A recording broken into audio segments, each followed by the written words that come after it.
Good morning student.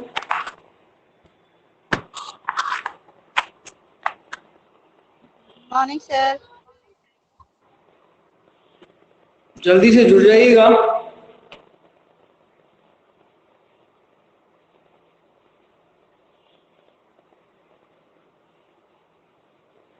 Class start करते हैं।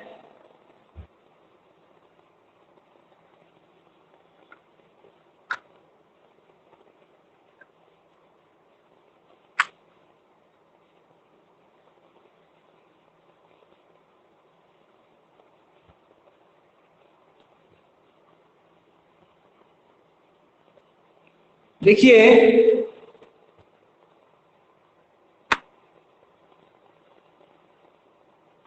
हम अंतरराष्ट्रीय व्यापार पढ़ रहे हैं जिसमें क्लासिकल थियरी में आपको एडम स्मिथ का जो सिद्धांत है वो मैंने कंप्लीट करवा दिया है।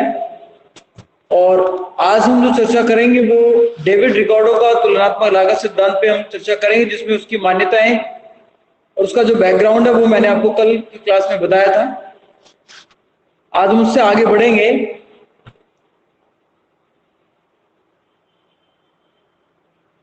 देखिए, यहां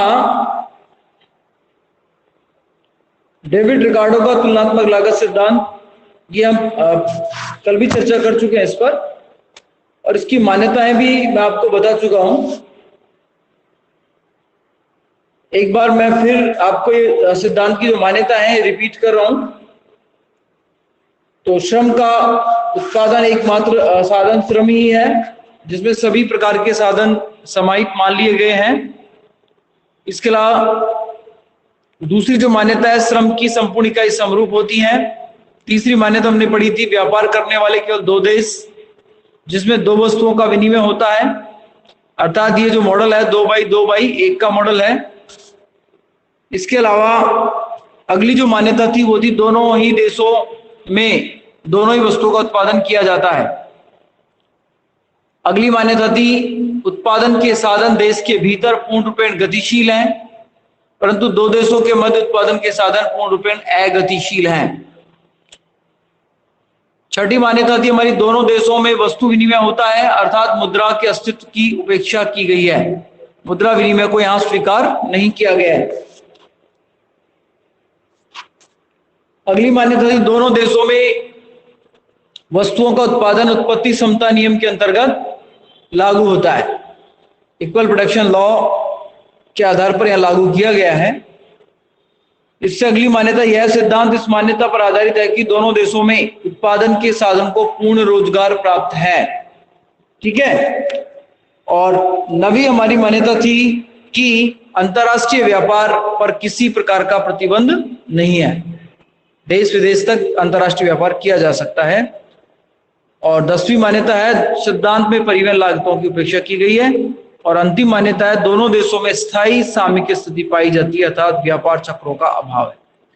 ये संपूर्ण मान्यताएं कल मैंने आपको क्लियर की थी और उसमें बताया गया था कि डेविड रिकार्डो का जो सिद्धांत है वो इन मान्यताओं पर ही चलेगा।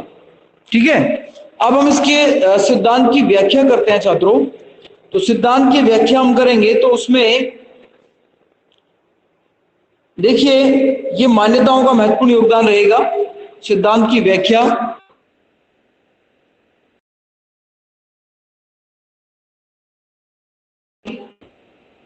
को दो वस्तु और दो देशों की मान्यता के रूप में स्वीकार किया है।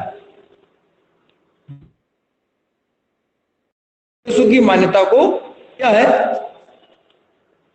अब देखिए थोड़ा समझने की बात है कि उन्होंने अपने मॉडल को समझाने के लिए दो देश भारत और ब्रिटेन तथा दो वस्तुएं कपड़ा और शराब को शामिल किया है। अब इसमें देश दो हैं, एक भारत है और दूसरा है ब्रिटेन। भारत और ब्रिटेन दो देश हो गए। इसके अलावा दो वस्तुएं हो गई, कपड़ा और शराब, ये दो वस्तुएं हो गई। और कुल श्रम घंटा जो इनके पास अलग अलग दे रखा है, इनकी जो उत्पादन के साधन की लागत है वो श्रम घंटे में है। तो भारत के पास तो 170 श्रम घंटे हैं, 170 170 श्रम घंटे हैं भारत के पास तो, और ब्रिटेन के पास कुल 220 श्रम घंटे हैं। ठीक है, अब भारत तो अपनी दोनों वस्तुओं का उत्पादन 170 घंटे में करेगा, और जो ब्रिटेन है वो अपनी दोनों वस्तुओं का जो उत्पादन है वो 220 घंटे में करेगा। अब बात यहां ये है कि यदि विशिष्टीकरण के लाभ हम प्राप्त नहीं करना चाहते, यदि हम विशिष्टीकरण के लाभ प्राप्त नहीं करना चाहते, तो दोनों देश दोनों वस्तुओं का उत्पादन करें, जिसमें भारत कपड़े और शराब का उत्पादन करे और ब्रिटेन का उत्पादन करे। यदि ब्रिटेन भी विशिष्टीकरण के लाभ नहीं लेना चाहता है, तो ब्रिटेन भी दोनों वस्तुओं का उत्पादन करेगा, कपड़ा और शराब। अब देखिए, भारत में एक इकाई कपड़ा बनाने के लिए 90 घंटे लग रहे हैं और एक इकाई शराब बनाने में 80 घंटे लग रहे हैं। कुल मिलाकर 170 घंटे का जो श्रम है उसमें से 90 घंटे तो वो एक इकाई कपड़ा बनाने में लगा रहे हैं और 80 घंटे एक इकाई शराब बनाने में लगा रहे हैं। इसी प्रकार ब्रिटेन जो है वो एक इकाई कपड़ा बनाने में 100 घंटे लगा रहा है और एक इकाई शराब बनाने में 120 घंटे लगा रहा है। अब हमें, वैसे तो हम देखें तो ब्रिटेन में दोनों वस्तुओं के उत्पादन में ज्यादा श्रम लग रहा है, ज्यादा समय लग रहा है, लेकिन हमें तुलनात्मक लागत का अध्ययन करना पड़ेगा और ये निर्धारित करना पड़ेगा कि कौन सा देश किस वस्तु के उत्पादन में विशिष्टीकरण की प्रक्रिया को प्राप्त करता है। अब दो बातों पे गौर करना है यहां कि हम विशिष्टीकरण की प्रक्रिया को यदि नहीं अपना रहे हैं तो भारत एक इकाई कपड़ा और एक इकाई शराब बनाकर 2 इकाई उत्पादन कर रहा है 170 घंटे में। इसी प्रकार ब्रिटेन भी एक इकाई कपड़ा और एक इकाई शराब बनाकर 2 इकाई उत्पादन कर रहा है। तो कुल मिलाकर यदि हम विशिष्टीकरण की प्रक्रिया को नहीं अपनाते हैं तो 4 इकाई का उत्पादन होगा। ठीक है, और यदि हम विशिष्टीकरण की प्रक्रिया को अपनाते हैं तो पहले हमें निर्धारित करना पड़ेगा कि कौन सा देश किस वस्तु को उत्पादन करने में, उत्पादित करने में विशिष्टीकरण को प्राप्त कर रहा है। तो जो देश जिस वस्तु को उत्पादित करने में विशिष्टीकरण को प्राप्त करेगा वो देश उसी वस्तु का उत्पादन करेगा। ठीक है, अब देखिए छात्रों, यहां इसी तालिका को हम आगे बढ़ाएं तो आप देखिएगा कि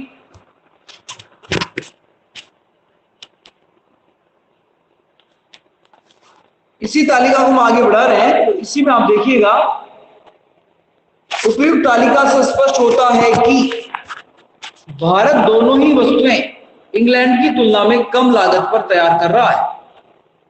भारत कपड़ा भी, इंग्लैंड में एक इकाई कपड़ा 100 घंटे बन रहा है, भारत में 90 में बन रहा है। इंग्लैंड में एक इकाई शराब 120 घंटे में बन रही है, भारत में वो 80 घंटे में बन रही है। तो दोनों ही वस्तुएं बनाने में इंग्लैंड की तुलना में कम लागत पर तैयार कर रहा है, परंतु भारत को तुलनात्मक लाभ केवल प्राप्त होता है। तुलनात्मक लाभ किसमें प्राप्त हो रहा है? शराब के उत्पादन। देखिए कैसे, जैसे इनका अनुपात हम निर्धारित करेंगे, भारत में एक इकाई 80 घंटे बन रही है शराब की और ब्रिटेन में एक इकाई बन रही है 120 घंटे में। तो 80/120 ये तो 0.67 हो गया, एक इकाई की लागत 0.67 पैसे आ गई। इसी प्रकार कपड़े की यदि हम बात करते हैं तो भारत में एक इकाई कपड़े की लागत 0.90 पैसे है, जो कि 90 और 100, 90 घंटे भारत में और 100 घंटे इंग्लैंड में। तो शराब की एक इकाई की जो लागत है भारत में वो 67 पैसे है और कपड़े की एक इकाई की लागत जो भारत में है वो है 90 पैसे। ये तो भारत के संदर्भ में है।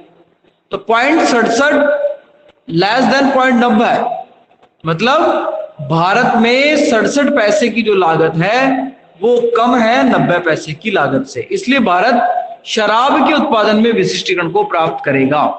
ठीक है, आगे बढ़ते हैं हम। देखिए, डेविड रिकार्डो के सिद्धांत के अनुसार अंतरराष्ट्रीय व्यापार दोनों देशों के हित में है। भारत का इसलिए भारत श्रम को शराब के उत्पादन में लगाना होगा। ठीक है, जबकि ब्रिटेन का विशिष्टीकरण कपड़ा उत्पादन में है, इसलिए वहां संपूर्ण श्रम को कपड़ा उत्पादन में लगाना होगा। इसके बाद दोनों देश आयात निर्यात की प्रक्रिया को अपनाकर विनिमय कर सकता है। दोनों देशों के तुलनात्मक लाभ का जो वर्गीकरण होगा या का स्पष्टीकरण निम्न प्रकार से हम कर सकते हैं। आगे देखिए, अब दोनों देश कैसे विशिष्टीकरण के लाभ उठाएंगे, तो इस तालिका के माध्यम से आपको समझना है। देखिए छात्रों, ये तो है विशिष्टीकरण से पूर्व की प्रक्रिया और ये है विशिष्टीकरण से बाद की प्रक्रिया।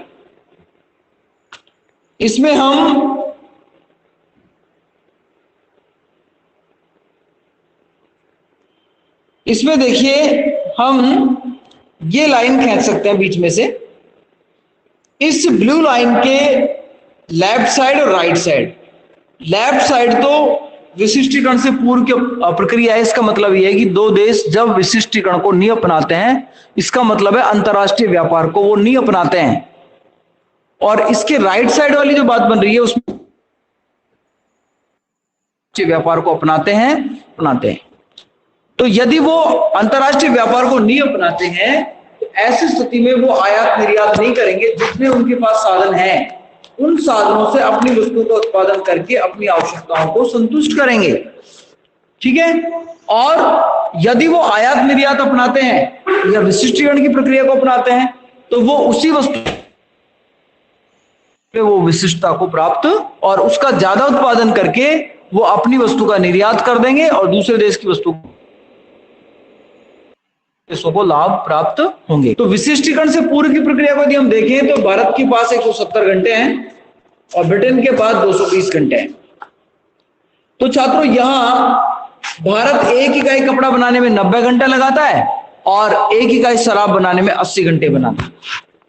अब विशिष्टीकरण को जब भारत नहीं अपनाता है तो ऐसी स्थिति में भारत एक इकाई शराब और एक इकाई कपड़ा, ठीक है, एक इकाई शराब और एक इकाई क्या बना रहा है, कपड़ा बना रहा है, को नहीं अपनाता है। अब ब्रिटेन के पास है उस 220 घंटे में से 100 घंटे में एक इकाई कपड़ा बनाता है, 30 घंटे में एक इकाई, तो वो भी एक इकाई कपड़ा और एक इकाई शराब बना पाएगा। तो कुल मिलाकर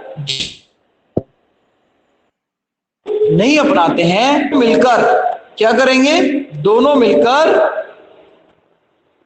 2 इकाई तो कपड़ा बनाएंगे, 2 इकाई तो कपड़ा बनाएंगे और 2 इकाई शराब बनाएंगे, 2 इकाई कपड़ा और 2 इकाई शराब बनाएंगे। तो इसमें देखिए 2 इकाई कपड़ा और 2 इकाई शराब, ये बन रहा है यहां पर, ये देखिएगा जब उन्होंने विशिष्टीकरण को नहीं अपनाया। देखिए छात्रों, यदि वो विशिष्ट तो कुल मिलाकर वो कितनी इकाई कपड़ा और शराब बना पाएंगे, इसको हमें देखना है। तो हमें क्या करना है, हमें एक तो ध्यान रखना है कि भारत के पास कुल श्रम घंटा जो है वो 170 है और ब्रिटेन के पास कुल श्रम घंटा जो है वो 220 है। और ये भी क्लियर हो चुका है कि भारत जो है वो शराब के उत्पादन में विशिष्टीकरण को प्राप्त कर रहा है और जो ब्रिटेन है, इंग्लैंड है, वो कपड़े के उत्पादन में विशिष्टीकरण को अपनाता है। तो भारत में एक इकाई कपड़े की लागत कितनी है, 80 घंटे है, तो भारत शराब ही बनाए। एक इकाई शराब की लागत कितनी है, 80 घंटे, तो भारत शराब ही बनाए। और भारत के पास कुल श्रम कितना है, 170 घंटे, तो 170 घंटे में 80 घंटे के हिसाब से कितनी इकाई बनेंगी, तो 170 घंटे में आपको 80 का भाग देना है। समय वो 80 घंटे है और भारत के पास है 170 घंटे। तो 170 घंटे में जब हम 80 का भाग देंगे तो वहां भारत में उत्पादित होने वाली शराब की इकाइयों को माना जाएगा। तो भारत में शराब की जो उत्पादित होने वाली इकाई है वो उत्पादित होंगी 2.125। कितनी होंगी, 2.125। मतलब भारत जब विशिष्टीकरण को अपना रहा है तो वस्तु का उत्पादन कर रहा है 2.125 और जब भारत विशिष्टीकरण को नहीं अपनाता है तो भारत उत्पादन कर रहा है 2 इकाई।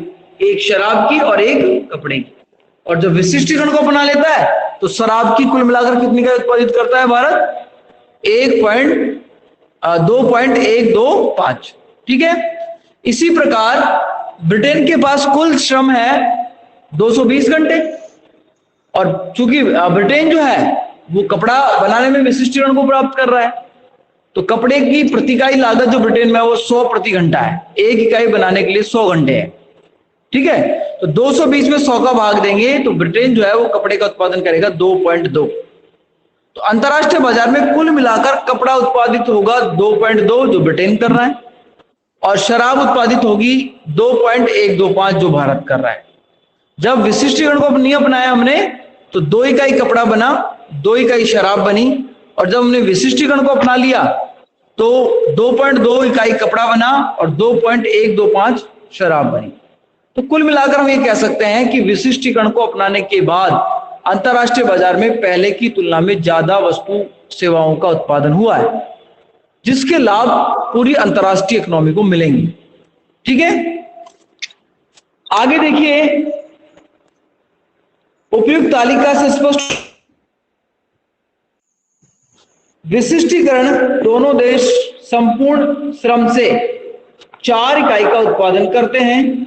यदि दोनों देश विशिष्टीकरण की प्रक्रिया को अपनाते हैं तो 4.325 इकाई का उत्पादन कर सकते हैं। विशिष्टीकरण को नहीं अपनाते हैं तो 4 इकाई का उत्पादन करते हैं, और विशिष्टीकरण को अपना लेते हैं तो 4.325 इकाई का उत्पादन कर सकते हैं। इसलिए यह स्पष्ट होता है कि तुलनात्मक लागत का अंतर दोनों देशों को लाभ दिलाता है। पहले तो दोनों देश मिलकर 4 इकाई अपना उत्पादित कर रहे थे, जब विशिष्टीकरण को नहीं अपनाया, और अब दोनों देश विशिष्टीकरण को अपनाते हुए 4.325 इकाई का उत्पादन कर रहे हैं। ठीक है। तो इससे स्पष्ट हो गया कि दोनों को अंतरराष्ट्रीय स्तर पर तुलनात्मक लाभ प्राप्त हो रहे हैं। ठीक है।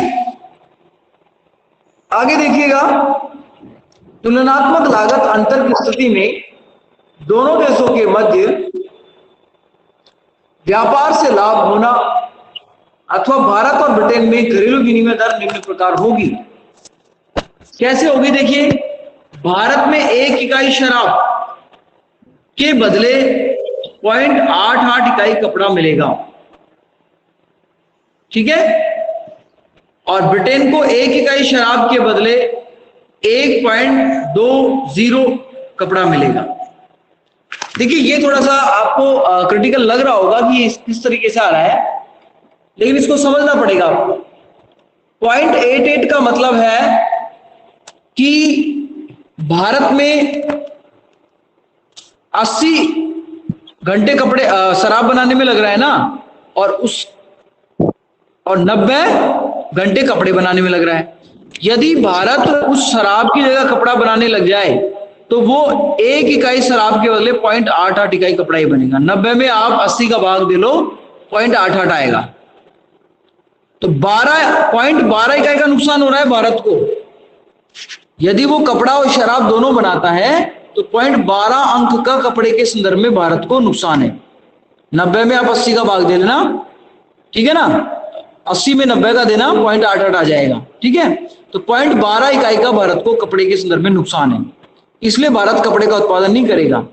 इसी प्रकार ब्रिटेन के शराब की बात करते हैं तो ब्रिटेन में शराब जो है वो 100 घंटे कपड़े बनाने में लग रहे हैं, 120 घंटे शराब बनाने में लग रहे हैं। तो 120 में 100 का भाग देंगे तो 1.20 इकाई आ जाएगा। इसका मतलब शराब की 1 इकाई के बदले ब्रिटेन को 1.2 इकाई कपड़ा मिल रहा है। इसलिए ब्रिटेन को लाभ किस में है? कपड़े के उत्पादन में। और भारत को लाभ किस में है? क्योंकि 1 इकाई के बदले उसे कपड़ा 0.88 इकाई कपड़ा मिल रहा है।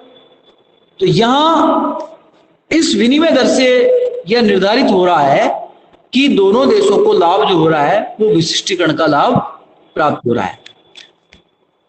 इसके बाद देखिए छात्रों, आगे इसमें लिखा गया है, यदि दोनों देशों के मध्य विनिमय अनुपात 1 इकाई कपड़ा बराबर 1 इकाई शराब हो तो भारत 1 इकाई शराब का निर्यात करने के बदले 0.12 इकाई कपड़े का लाभ होगा। अपने देश में 0.88 बना पाता है और यदि वो 1 इकाई शराब देकर 1 इकाई कपड़ा ब्रिटेन से लेता है तो भारत को लाभ कितना हो गया? 0.12 का हो गया। 0.12 इकाई कपड़े का लाभ भारत को हो गया। इसी प्रकार ब्रिटेन 1 इकाई कपड़े का निर्यात करके 0.17 इकाई शराब का लाभ प्राप्त होगा। ठीक है, इस प्रकार दोनों देशों को तुलनात्मक रूप से लाभ होंगे। वास्तविक विनिमय अनुपात दोनों देशों की न्यूनतम उच्चतम घरेलू विनिमय अनुपात की सीमाओं के भीतर निर्धारित होगा, लेकिन इन सीमाओं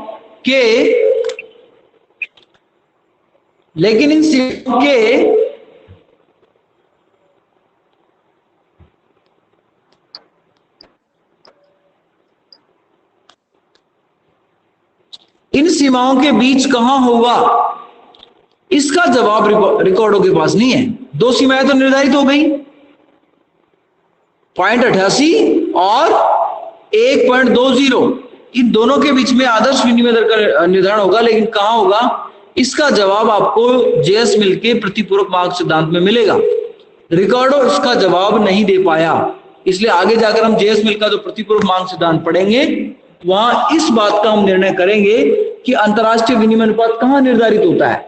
एक उच्चतम और एक निम्नतम सीमा की बात तो रिकॉर्डो कर रहा है यहां पर, लेकिन उन दोनों सीमाओं के बीच कहां उसका निर्धारण होगा विनिमय अनुपात का, उसका निर्धारण जेएस मिल के प्रतिपूरक मांग सिद्धांत में आपको देखने को मिलेगा। छात्रों, इसी घटना को 1848 में जेएस मिल ने अपने प्रतिपूरक मांग सिद्धांत में समझाया। तो ये डेविड रिकार्डो का सिद्धांत की व्याख्या थी, जिसको आपको अच्छे तरीके से पढ़ लेना है, इसकी मान्यताएं पढ़ लेनी, इसका बैकग्राउंड पढ़ लेना है। अब हम बात करते हैं डेविड रिकार्डो के सिद्धांत की आलोचनाएं। कौन कौन सी आलोचनाएं इसमें बनती हैं जिनके कारण यह सिद्धांत अपूर्ण बनता है, और आगे जाकर जो जेएस मिल का सिद्धांत या आधुनिक सिद्धांत जो विकसित हुए हैं वो डेविड रिकार्डो के सिद्धांत की अवास्तविक मान्यताओं के कारण हुए हैं।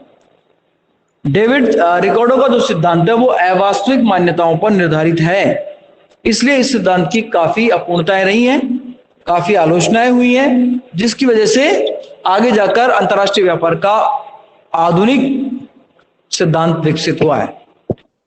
अब देखिए छात्रों, इसमें इसकी आलोचनाओं की अपन बात करें तो डेविड रिकार्डो का तुलनात्मक लागत अंतर सिद्धांत तत्कालीन समय की एक श्रेष्ठ व्यवस्था थी। जब डेविड रिकार्डो ने सिद्धांत दिया था उस समय यह सिद्धांत, लेकिन इस मान्यताओं ने इसे आलोचनाओं का सिद्धांत बना दिया। इस सिद्धांत के प्रमुख आलोचकों में ओहलिन, हेक्चर, ग्राहा, प्रोफेसर हेबलर का अवसर लागत सिद्धांत आदि को माना जाता है। इसके आलोचक कौन कौन से हैं देखिए, इसके प्रमुख आलोचकों में एक तो है ओहलिन, हेक्चर, दोनों शिष्य और गुरु हैं। हेक्चर ओहलिन गुरु चेले हैं ये। प्रोफेसर ग्राहा, ठीक है, प्रोफेसर हेबलर जिन्होंने आगे जाकर अवसर लागत का सिद्धांत दिया है, आदि को इसका आलोचक माना जाता है। आपसे पूछ लिया जाए डेविड रिकार्डो के सिद्धांत के आलोचकों के नाम लिखिएगा, तो आपको इन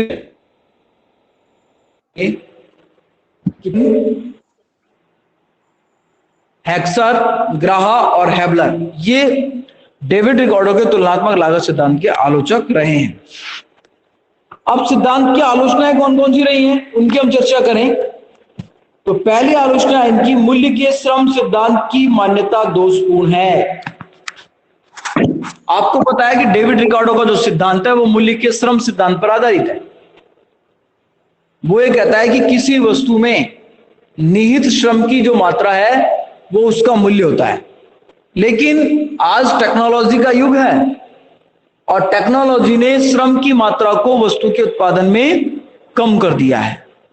आज विशिष्टताएं इतनी अधिक व्यापक हो गई हैं कि बिना श्रम के तकनीक के माध्यम से हम वस्तु को बना सकते हैं। इसलिए वस्तु का मूल्य केवल श्रम के आधार पर निर्धारित होगा या श्रम की मात्रा के आधार पर निर्धारित होगा, ये गलत हो जाएगा, क्योंकि वस्तु के मूल्य निर्धारित करने में बहुत सारे फैक्टरों को देखना पड़ता है। केवल श्रम की जो मात्रा है वही वस्तु का मूल्य निर्धारित नहीं करती, बल्कि उसमें अन्य जो कारक होते हैं वो भी वस्तु के मूल्य को निर्धारित करते हैं। तो इस आधार पर इसकी आलोचना होती है। तो डेविड रिकार्डो वस्तु के निर्धारण में केवल श्रम की लागत को शामिल करता है, लेकिन आलोचकों के अनुसार श्रम के अलावा अन्य साधनों का योगदान भी मूल्य निर्धारण में होता है, जिसकी सिद्धांत में उपेक्षा की गई। क्या पूंजी का योगदान नहीं है? क्या नहीं है? बहुत सारे ऐसे कार्य होते हैं जो जोखिम से किए जाते हैं और उसका पुरस्कार तौर पर श्रम कम लगता है, लेकिन जो जोखिम ज्यादा उठा जाता है वो आगे बढ़ जाता है। और आजकल तो आपने देखा होगा पैसे वाले लोग वही हैं जिन्होंने जोखिम उठाकर अपनी व्यवस्था को साबित किया। नहीं लेता है वो कभी भी अच्छा अर्निंग नहीं कर सकता। इसलिए किसी वस्तु का मूल्य जोखिम से ज्यादा निर्धारित होता है श्रम की तुलना में, ऐसा आधुनिक अर्थशास्त्री मानते हैं। दूसरी आलोचना है छात्रों, श्रम की समस्त इकाई समरूप नहीं। दूसरी हमारी आलोचना है श्रम की सभी इकाई समरूप नहीं। हमने मान्यताओं में ऐसा माना है कि डेविड रिकार्डो कहता है कि श्रम की सभी इकाई समरूप होती हैं, एक जैसा श्रम पाया जाता है, नहीं होता है। लेकिन यह वास्तविकता नहीं है। किसी भी देश की हम बात करें, किसी भी इकोनॉमी की हम बात करें, सभी इकोनॉमियों के अंदर श्रम की जो इकाइयां होती है वो विभेदित होती है, डिस्क्रिमिनेट होती हैं। जैसा कि मैंने पहले भी आपको बताया था, कभी श्रम कुशल होता है, कभी अकुशल होता है, कभी अर्धकुशल होता है। ये तीनों प्रकार का जो भेद है, कुशल, अकुशल और अर्धकुशल, ये सभी देशों में पाया जाता है। इसलिए श्रम समरूप हो ही नहीं सकता। एक डॉक्टर का काम डॉक्टर कर सकता है, एक मजदूर का काम मजदूर कर सकता है। अब डॉक्टर और मजदूर को आप एक जैसा श्रम मान लेंगे, समरूप मान लेंगे, तो फिर वो काम के साथ न्याय नहीं होगा। फिर हम जो विशिष्टता की बात करते हैं वो विशिष्टता की बात यह नहीं हो पाएगी। इसलिए जो इन्होंने अपनी मान्यता में समरूपता की बात कही है कि सभी साधन श्रम समरूप होते हैं श्रम के, वो बिल्कुल गलत है। ठीक है, डेविड रिकार्डो ने सभी प्रकार के श्रम को समान माना है, लेकिन वास्तविक रूप में श्रम की कुशलता में अंतर होता है। जैसे तकनीकी श्रम, कुशल श्रम, अकुशल श्रम और अर्धकुशल श्रम आदि की उत्पादकता में अंतर होता है। ठीक है, आगे हमारी अगली आलोचना बनती है छात्रों, परिवहन लागत की उपेक्षा। अगली आलोचना है परिवहन लागत की उपेक्षा।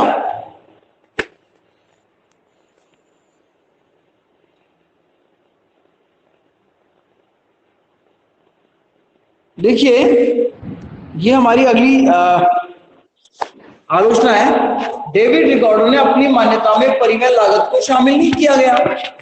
मान्यताओं में पढ़ा है हमने, कॉस्ट को शामिल नहीं करता है, लेकिन ट्रांसपोर्टेशन कॉस्ट किसी भी उत्पादन प्रक्रिया का लागत का हिस्सा होता है। बिना परिवहन लागत के आप किसी पदार्थ के मूल्य को निर्धारित जाएगा कि उसका जो वास्तविक मूल्य है वो निर्धारित नहीं हो पाएगा। इसलिए परिवहन लागत तो निश्चित तौर पर वस्तु सेवा के मूल्य को प्रभावित करती है। इसलिए डेविड रिकार्डो तो उस लागत को शामिल ही नहीं करता है। आज जैसे कल भी मैंने आपको बताया था कि कोई वस्तु एक्स स्थान पर उत्पादित हो रही है और उसको वाई स्थान पर ले जाया जाएगा, तो निश्चित तौर पर उसका किराया आपको देना पड़ेगा, तो वो उसकी ट्रांसपोर्टेशन कॉस्ट है। और जैसे ट्रांसपोर्टेशन कॉस्ट लागत में जुड़ती है तो वस्तु सेवा का मूल्य भी बदल जाता है। लेकिन डेविड रिकार्डो इस लागत को शामिल नहीं करता है मूल्य के अंदर, जो एक गलत अवधारणा है। रिकार्डो अपने मॉडल में परिवहन व्यय की उपेक्षा करता है।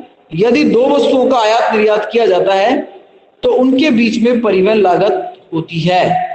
छात्रों, कई बार तो ये लागतें जो हैं वो इतनी अधिक होती हैं कि जिसके कारण दो देशों का तुलनात्मक लागत अंतर समाप्त हो जाता है। जैसे हम बात करें कि गेहूं, जैसे कपड़े और शराब की बात की हमने कि शराब भारत में सस्ती उत्पादित हो रही है और कपड़ा ब्रिटेन में सस्ता उत्पादित हो रहा है, तो ये दोनों के बीच में तुलनात्मक लागत का अंतर है।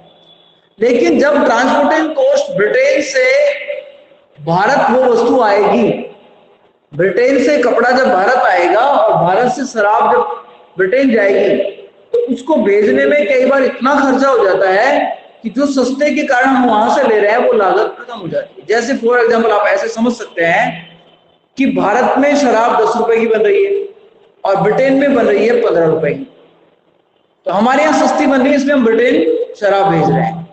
लेकिन जब भारत से ब्रिटेन शराब भेजा जाएगा तो उसका जो परिवहन लागत होगा वो मान लो आप 6 रुपए आ रहा है, तो भारत में बना 10 का 6 रुपए उसमें ट्रांसपोर्टेशन कॉस्ट है, तो कुल मिलाकर ब्रिटेन में कितने का पड़ेगा जाकर वो 16 रुपए का पड़ेगा। जबकि ब्रिटेन के संसाधन उसको कितने इकाई में उत्पादित कर रहे हैं 15 रुपए में या 15 श्रम घंटे में उत्पादित कर रहे हैं। तो ऐसी स्थिति में तो ट्रांसपोर्टेशन कॉस्ट इतनी अधिक हो गई कि उनको फिर विशिष्टता का जो अंतर किया गया है, विशिष्टता के जो लाभ दिए गए हैं या तुलनात्मक लागत का जो अंतर दिया गया है वो समाप्त हो गया है। यहां पर ऐसे हम ब्रिटेन से कपड़ा मंगाएं और उसमें परिवहन लागत इतनी अधिक हो जाए कि जो तुलनात्मक लागत का जो अंतर है वो भारत में समाप्त हो जाएगा। तो इस प्रकार की जो धारणाएं हैं ये कई बार गलत सिद्ध हो जाती हैं।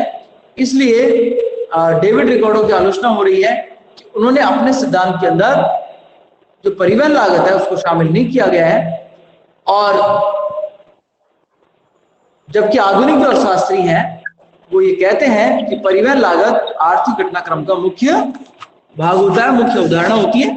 ठीक है, अब देखिए छात्रों, मैंने आपको डेविड रिकार्डो के सिद्धांत की 3 आलोचनाएं बता दी हैं। अभी इसमें 10-12 आलोचनाएं और हैं, वो भी मैं एक एक करके एक्सप्लेन करूंगा आपको मैंने इसका सही पीडीएफ दोबारा से बनाकर डाल दिया है। ठीक है, अब आप इस पीडीएफ के अनुसार पूरे चैप्टर का, जिसमें 2 सिद्धांत हैं, आपका एडम स्मिथ का निरपेक्ष लागत सिद्धांत, पहले तो उसको करना है और उसके बाद फिर आपको डेविड रिकार्डो का तुलनात्मक लागत सिद्धांत करना है। तो ये दोनों सिद्धांतों को आपको अपनी फेयर कॉपी में करना है। आप अच्छे से उसको देख लेना।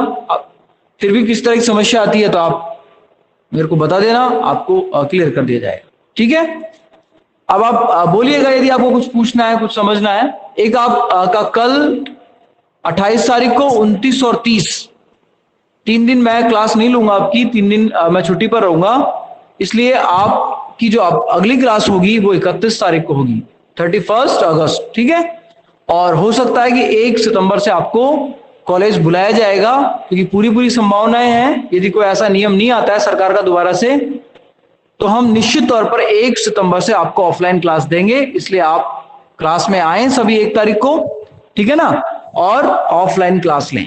उसके लिए आप जो कोविड की गाइडलाइन है उसकी पालना के साथ आएंगे। आप मास्क होगा, सैनिटाइज होगा आपके पास, और आप यदि 18 साल के हो चुके हैं तो आप वैक्सीनेट भी हो जाएं।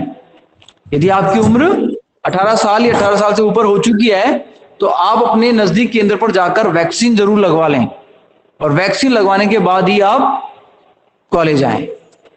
ठीक है, आप बोलिएगा, आप 1 बाय 1 बोलिएगा।